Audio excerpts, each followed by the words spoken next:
The operating cash flow can be accessed by simply clicking on the field name, and the information will appear in the Data Interaction panel in the right-hand window.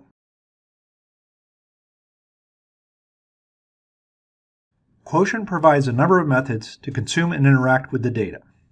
For example, the Coverage tab displays an overall summary of the data, showing a pie chart of how much of the data is positive, negative, zero, or missing.